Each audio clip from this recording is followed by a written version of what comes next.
right, so let's get started with this interview questions. First question is, who are you and why are you drawing on my paper? Well, I am Dee. I have a YouTube channel, and I'm an indigenous painter. I'm 23 years old and your local goth dad. I paint mostly just for fun, most of the time for therapeutic reasons. But lately I've been kind of like, how do I get the cash out of this? But that's usually how it goes, right? Right. I think we all think that. We're all entrepreneurs in our own ways. Right. It's like, Okay. yeah, I would do this for fun, but money though. Right? It's like, I need that shmoney. Uh-huh. Okay, so what is your favorite and least favorite medium to work with?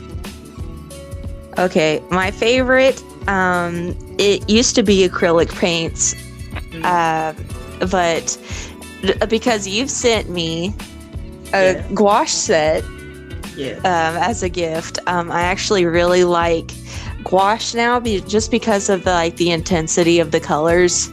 It's very opaque, so like it's very solid, which is something that I've been trying to get out of acrylic, but I find that later on canvases it tends to fade or kind of wash out a little bit color wise, especially if you leave it out in sun, like not on purpose, but you know what I mean, like just having some sunlight. Yeah, it'll start washing out, and sometimes in worst cases it just starts to kind of chip. And I know that you're supposed to varnish paintings, but like varnish is kind of expensive, so I've been skipping that. I had this spray varnish for a little bit that I would put on top of stuff, but you could see where I sprayed and then what haven't. You know what I mean? So yeah, I know what you mean. So like at certain angles you could see the trail of where I sprayed where I sprayed and where I didn't spray, and I was just like, well, I don't know anymore.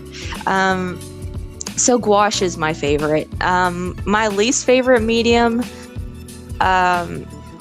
it's not paint, it's charcoal. Oh, yeah, that's so fucking messy. I shouldn't guess. It's gonna be on YouTube, dang it. Start over, no? Yeah, charcoal's a pain. Like, it's so messy. It's not worth it. Yeah, it's really not. My good IRL friend, Kayla, she is like so good at chalk and charcoal, like photorealistic type pictures that she's been doing through high school. She stopped doing art for some reason, I don't know why, but like the amount of precision she's able to do with such a messy medium is amazing, because I just don't have the patience for it. And plus I'm one that I put my hand on the picture. Yeah, I put my hand on the picture, so by the end of it I am just covered with charcoal. And so I mean, I'm pretty messy with paint, but it's like, oh yeah, you could just wash that off. But with charcoal, it's just everywhere. And yeah, that's my least favorite for sure. Okay. What subjects do you find harder or easier to draw? I used to be able to do portraits very well. I've fallen out of practice with it. So if you look at some of my originals, like on my Instagram or whatever, you'll see that I replace people's heads. I'll replace it with with a TV set or a globe with some swirly stuff in it, or a mask or something like that, just because I find myself really uncomfortable doing faces. Just like looking at somebody's face and being like, okay, draw that face. I just like can't mentally comprehend. I'm just like, it's like, I don't know. Like, but I find it really difficult now, and I don't know what really changed, because I used to really like drawing people, but now it's just kind of difficult. Things from pop culture, I do a lot of Pokemon stuff, mostly because of request, but media stuff, like stuff that's really nostalgic, like cartoons and such, that I find is really easy to do. Whenever I'm doing a Pokemon painting, for example, just looking at the Pokedex sprite is usually what I do, and just getting that pose. Usually you can make them attack or whatever, like get that animation, and you're just like, okay, well, they move like this, so I can kind of pose them like that, you know what I mean? So that's pretty much the only thing that I use is the Pokedex sprite. That's usually just the only thing that you need. So some things that are very cartoony or not human, I guess, is probably the best. Those are some of my favorite paintings. I liked what was it? Like a recent video I thought was like, wow, that's like, I'm always impressed about how fast you can just like do it. It would take me like freaking 3 days. I'm thinking like, I just look at your painting, it's so good. It's like, wow, you do it so fast. I'm like, oh, thank you. I'm actually working on a commission that it has 2 very large Pokemon in it. Like it's a Metacross and a Rhyperior. And I am struggling with Rhyperior, and it's been a few days, and I'm just like, how the heck? It's just like a big rock kind of monster thing, and I'm just trying so hard, because Metacross is easy. He's like a pancake with legs. But like, I don't know, Rhyperior I'm just struggling with, but that's pretty much it. Okay. Who is a recent artist that you've discovered?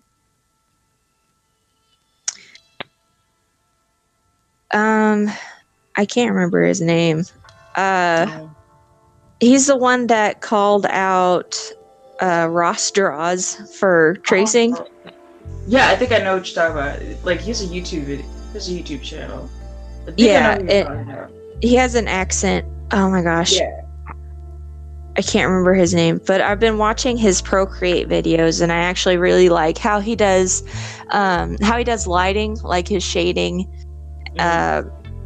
using digital art. I need to practice using digital art because I'm just completely oblivious. Like I don't even try. I don't blame you, man. When I first started doing it on my phone, it's like, what the hell is this? I don't know what I'm doing. Right. But it's like, it's a lot of fun. I definitely recommend it. It's like I want to get more into digital because I feel like sending out commissions will be a lot easier that way instead of doing snail mail or like in person. And a lot quicker, and plus like the cost of paints and art supplies for traditional work is ridiculous. Oh, absolutely. Like, so if I'm able to just switch colors by clicking and not worrying about that'd be great, but it takes practice. Oh yeah. So why is it that oh no, sorry, wrong question. When did you realize you wanted to be an artist? What made you figure that out? Oh, I've been doing art stuff pretty much my whole life. my mom, I guess we had this new house, or we were renovating this house or something like that, and my mom was painting the walls. So basically what she let me do was just, since she's painting over it anyway, she's just like, oh yeah, just go crazy on the wall. So I would finger paint all the time, and it would get all over my face and the floor and stuff. I just really like doing stuff with my hands. Through school, I always had an art class. I always did an art class. I don't know. I didn't really particularly think, oh yeah, this is what I'm going to do with my future. It's not really something even now that I'm like, yeah, professionally, this is what I'm going to do, and this is going to be my full time, because it is so, thank capitalism for that, to be honest. But I mean, just the artist field is so saturated, and it has such great talent in it. I'm not trying to undermine mine. It's just that it's hard to get seen because there is so much. There's so much on social media. It gets swamped down, especially if you're doing a challenge. I feel like everybody does a challenge all at once, and it just gets bogged down, and it's hard to find people. Especially people in real life that are just like, oh yeah, I follow this person. And usually if they're not into art, like just looking at drawings and stuff. Right. It's usually just artists in this artist community liking other artists. You know what I mean? So it's not like, oh yeah, buy all the time. Like, I need this for a website or something like that. It's not like that. It's like, oh yeah, my friend is great at art, look. And then they'll be like, okay. Okay, thanks. I know. Right. Okay. This is a good question, ties into that. Why do you think, why is it that people remember or glorify an artist once they're dead? Why do you think that happens?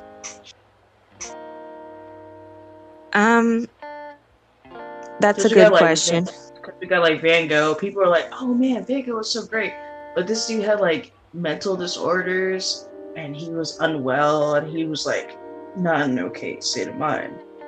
And you know, people just think so greatly of him, even though he's like dead.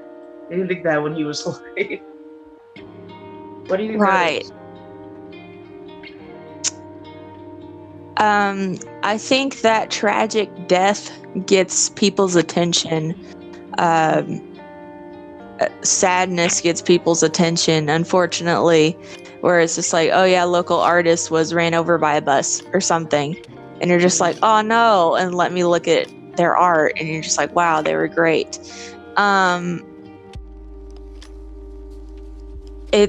I feel like tragedy really gets people's attention, especially now because of I feel that social media, it's easy to report things that are very sad, you know. Right. So if it's just like, yeah, local artist puts up something in a coffee shop and people like it, and it's just like, well, okay, but this person died, so you're going to read about the person that died. Right.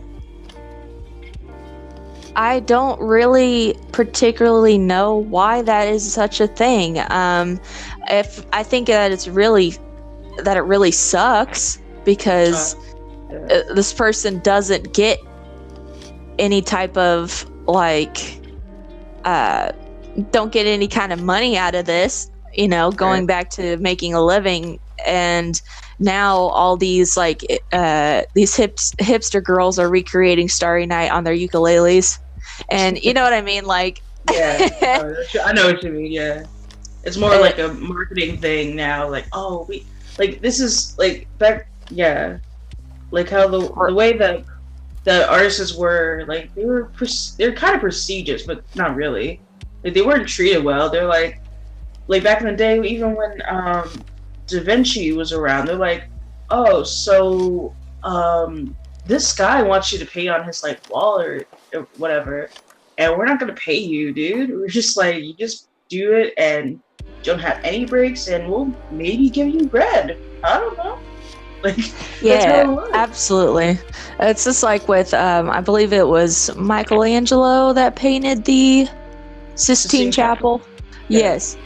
And like, you don't know this stuff really unless somebody teaches it to you, of because it was so long ago. But I mean, just of that he was treated like crap. He didn't want to do that project, and whenever he was so close to the ceiling and he had to bend a certain way that it screwed up his back. Like, his back was ruined after doing that painting. And basically he hated it because I guess somebody that was very higher up in the church really wanted him to paint this, like in a very forceful manner. And that's why he painted the guy that I don't remember. He was some kind of deacon or somebody higher up in the church that he painted him, and he was getting bit on the genitalia by a snake. But he's in there. But yeah, it's just like, people don't think about it, but artists were always treated like garbage. Like, oh, definitely. And I feel now it's easy to just grab a dead person's art, you know what I mean? Yeah. And be like, it's like the hipster girls or whatever, just painting it onto a ukulele and selling it for $400. I'm calling somebody out specifically on Instagram. I don't know your tag, but I'm looking at you because this is outrageous. But just they're dead, so what does it matter? I'm going to take this. I'm going to make money from this. And I feel it's like, oh, now it's well known because they passed away, so I'm going to take it and get money for it. I feel like it's kind of like, I know that some people, yeah, I feel as though they're kind of using their death as a stepladder, like, you know what I mean? Like, oh, well, they're dead, I'm going to step on their dead body and use all their work. And it's basically looting, to be honest. But I feel that remembering somebody's art in memorial sense is very good, very honorable. If it's just like sharing somebody their art or putting it up in a gallery or something like that, that draws attention to their life. Like, we know so much about Van Gogh now, like his mental struggles and everything. It's a shame that nothing was done about it when he was alive. But something like Van Gogh's life is important to look at because of mental health issues. And his struggle through doing artwork, and his lesser known pictures are very, very kind of dark. And especially that one that's like a skeleton and he's just smoking a cigarette, like that painting. And the deeper meaning in things, because most people use art as a type of therapy. Artistic therapy has always been some kind of thing, you know, like people drawing on stuff just when they feel nervous or something like that. But as far as people being dead and then getting famous, it's like Kurt Cobain or whatever never liked mainstream stuff, hated it, but now you see his face on everything, you know, like Nirvana shirts and people that don't even know the band, you know, just wearing it because it's fashionable. Like he rolls in his grave because he hates that. But because of his tragic death, he's everywhere. Right. Because it sells. Yeah. People know that he died. So if you want to make money for your family after you're gone, make sure you die in a really tragic way, apparently. Right? Like, just get mauled by a freaking bear. Yeah. But yeah, I feel like it's just easy for people to loot the body and sell it.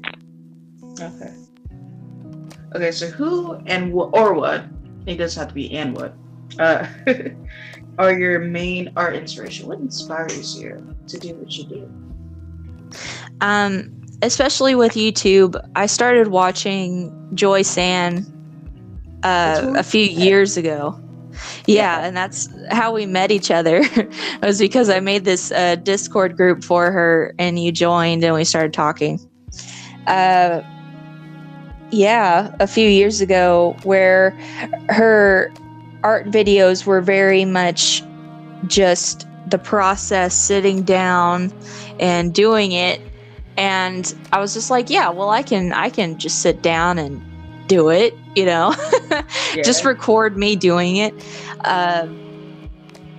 But also with her like studio vlogs and stuff like that, just showing her cleaning and putting stuff away, organizing, like the struggles with her Cricut printer that she's been having lately, and just like showing all that is involved with being an artist, of just like the little things that are just so annoying.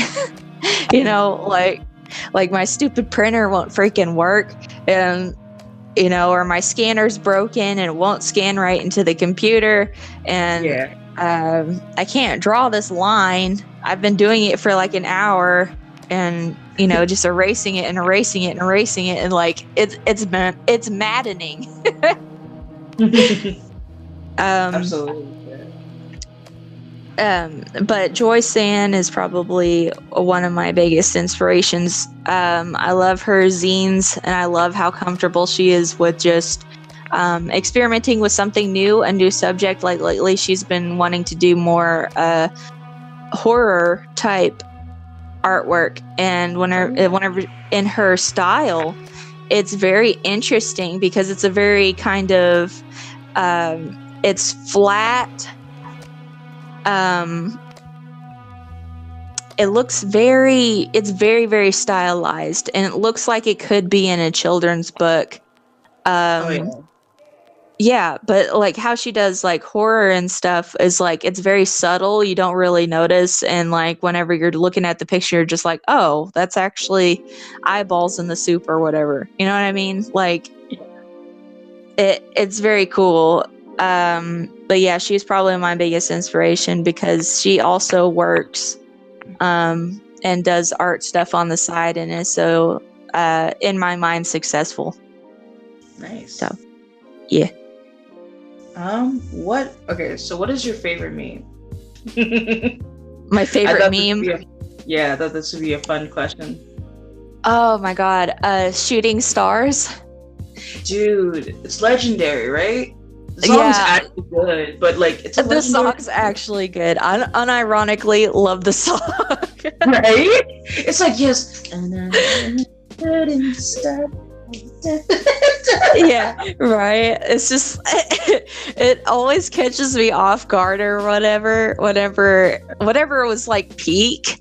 You know what I mean? Yeah. And it cracked me up every single time. I was so sad to see it die, but it always makes me laugh. Same here. It's like, oh, dude, there's like so many good like iterations of that freaking song. I'm like, wow, you guys are crazy. Right. I love it. If you could spend a day with anyone, dead or alive, who would it be and why? Ooh. If I could spend a day with anybody, I would probably spend a day with... Oh, Lord. I don't know. I'm just kind of thinking about who I would tolerate. I was thinking maybe like... my mind instantly went to Edgar Allan Poe, but like he's depressing as shit, so probably not. Oh my gosh, I want somebody that's like very smart. Frida. Frida would be kind of fun, yeah. No, definitely. She's been through so much pain. She's one of those artists that died tragically. Oh yeah. And that's how we know her so well. That's how we know her, yeah. So, but definitely with her bisexuality and her gender ambiguousness and stuff like that, and her artwork is very expressive. I definitely want to talk to her. It'd be very interesting. I want to talk to Eartha Kitt. Like, I thought she was lit. She's such a good actress. I love her accent. Like, she must have been like a cool person to hang out with, like, before she died. No, definitely. Definitely. Like, oh, yeah. And the last question is, what is something you wish you would have known back then that you know now? Is it like art related or any related? Okay. Yeah. I wish I took people seriously whenever, especially adults, when they're just like, enjoy your childhood, enjoy your preteen years, and like stuff like that. I wish I actually listened to that and wasn't like, oh yeah, adulthood's great, you know. In my brain, it's just like I could do whatever I want. It's just like, no, you can't. But legally you can't now. But I think the main thing I would want to tell myself whenever I was younger. Ooh. I know that's not exactly the question, but I would be, oh my gosh. There's so much that I would just sit down and be like, look, this is how everything's going to go to crap in like 10 years. But, oh Lord. I'd probably tell, I wish I branched out more with, bringing it more to my artwork, just to listen to the stupid art teacher, even though if he can't stand her, to just do the practices, just to get a feel for the medium or the subject or whatever. Having a lot more things under your belt is really beneficial later. That's true. Yeah, just like practicing faces, for example, or hands. Still don't know how to do hands. So, I mean, just practice what you're not sure of, like what you're afraid of, like go into it and then you find out, hey, this is something that I'm actually really good at, or this is a great learning experience, is just going for what you're afraid of. So I think that's something that I would tell my younger self. Oh, that's cool. You know, I think a lot of people like think that like, yo, I just tell them everything, dude. Like, you could like, all right, that's like the last question. So, anything else you wanna say? You wanna tell the people? I don't know. Pay your artists while they're alive. There we go. Yeah. So, let's see. If this is your interview. Do I plug myself? Do I plug you? Plug me. Plug you. Okay. You should follow this channel. The Littest. It's I forgot the name.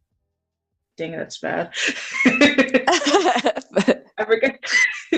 What's the name of your channel, D? Tell everybody.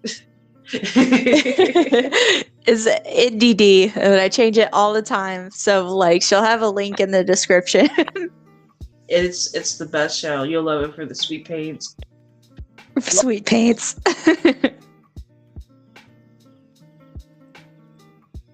To her channel and just love her art. It is one of the best arts I've seen, and I just love seeing it every time.